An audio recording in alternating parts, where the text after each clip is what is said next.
Rudi, ke ruang BK sekarang. Suara wali kelasku membuat seluruh kelas langsung menoleh kepadaku. Beberapa teman bahkan mulai berbisik pelan. Pasti kena marah lagi. Makanya, jangan bikin masalah terus. Aku menarik napas kesal, lalu berdiri perlahan. Jujur saja, aku sudah muak dipanggil ke ruang BK hampir setiap minggu.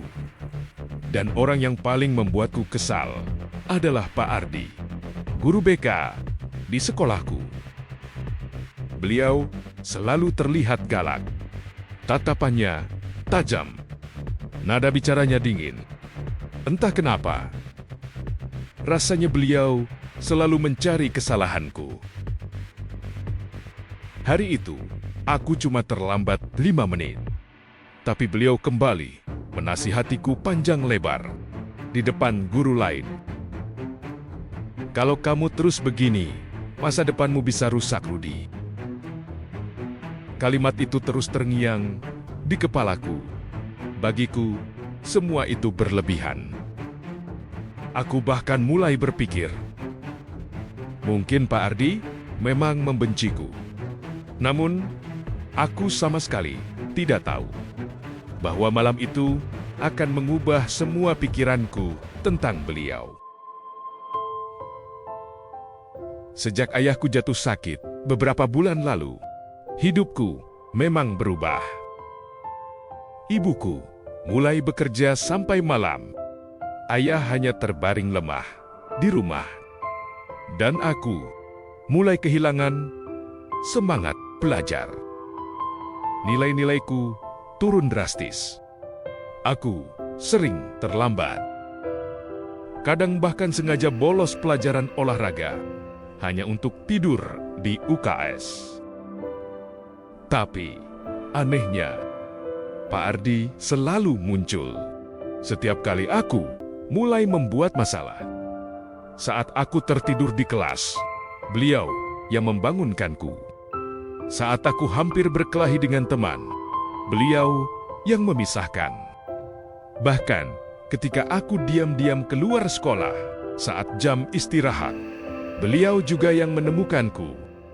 Aku semakin kesal. Kenapa sih?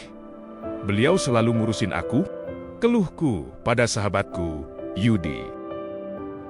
Yudi hanya tertawa kecil. Mungkin beliau peduli. Peduli apanya? Yang ada, beliau bikin hidupku makin susah. Hari demi hari berlalu, dan aku mulai percaya bahwa Pak Ardi memang sengaja mempermalukanku. Sampai suatu sore, aku kembali dipanggil ke ruang BK karena nilai ulanganku buruk. Pak Ardi menatapku cukup lama sebelum berbicara. Kamu sebenarnya anak pintar, Rudi. Aku hanya diam. Tapi kalau kamu terus menyerah seperti ini, kamu akan menyesal nanti. Aku langsung berdiri. Kenapa Bapak selalu ikut campur urusan saya? Ruangan itu tiba-tiba sunyi. Pak Ardi terlihat terdiam beberapa detik. Namun, beliau tidak marah. Beliau hanya berkata pelan, "Karena masih ada orang yang percaya kamu bisa berubah." Malam itu, hujan turun cukup deras. Aku baru sadar, buku tugasku tertinggal di sekolah. Dengan malas, aku kembali ke sana mengambilnya. Sekolah sudah hampir kosong. Lampu lorong terlihat redup. Suasananya sunyi. Saat melewati ruang guru, aku mendengar suara seseorang. Itu anak sebenarnya kuat, cuma lagi capek sama keadaan rumahnya. Aku berhenti. Suara itu, Pak Ardi. Aku perlahan mendekat. Tanpa sengaja, wali kelasku terdengar menjawab, "Kasihan juga ya, sejak ayahnya sakit." Lalu Pak Ardi berkata, "Sesuatu yang membuat dadaku terasa sesak.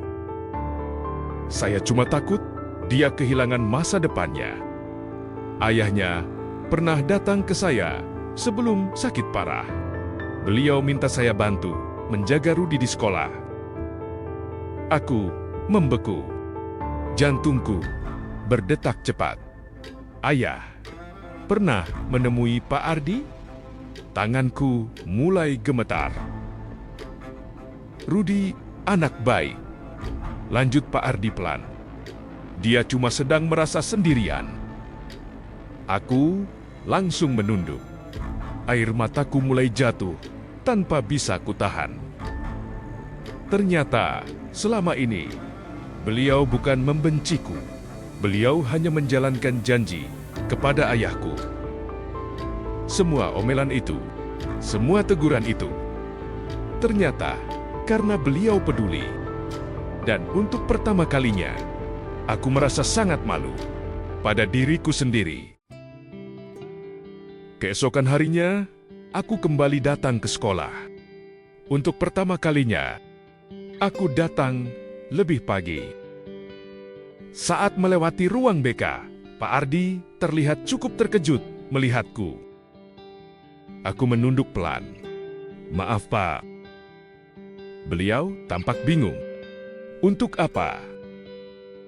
Aku menarik napas panjang.